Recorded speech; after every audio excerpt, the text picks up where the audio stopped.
Batuhin nyo ng bola si Moira. Ngayon, pag tinamaan nyo siya, may premyo.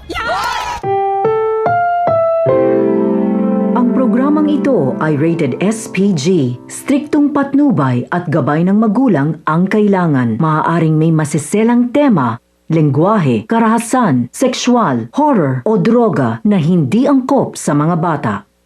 Muli na naman ngang kinawawa itong si Moira ng kanyang kapopreso matapos ngang kumuha si Madam Lotus ng mga bola at ayon sa kanya ibabato nga iyon kay Moira. Sugat-sugat nga ang katawan ni Moira, maging ang kanyang mukha ay may sugat din. Ayon nga kay Madam Lotus, kung sino ang makatama kay Moira, ay bibigyan niya nga ng premyo at ang premyo nga na ito ay galing din kay Giselle Tanyag. Samantala, walang kaalam-alam si Madam Lotus na dadalaw ang anak ni Giselle Tanyag na si Zoe.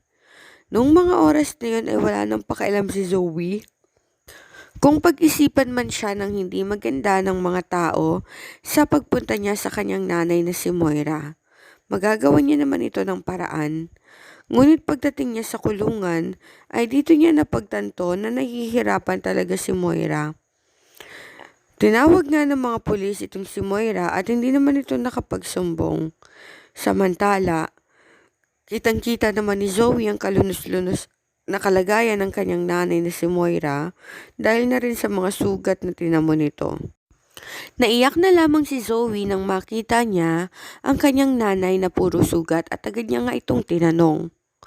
Ayon nga kay Moira, ay alam niya na si Madam Lotus ay binabayaran lamang ni Giselle Tanyag para pahirapan siya ng husto. Galit na galit si Zoe nang malaman niya ang buong katotohanan kaya't naman tinanong niya ang warden ng nasabing kulungan.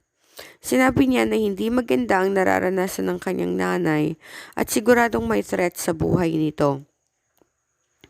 Hindi naman natutuwa si Zoe sa mga nangyayari sa loob dahil ayon sa kanya, kapag may nangyaring hindi maganda sa kanyang nanay na si Moira, ay sisiguraduhin niyang lahat ng mga bantay sa nasabing kulungan ay kakasuhan niya para sa kanyang nanay na si Moira.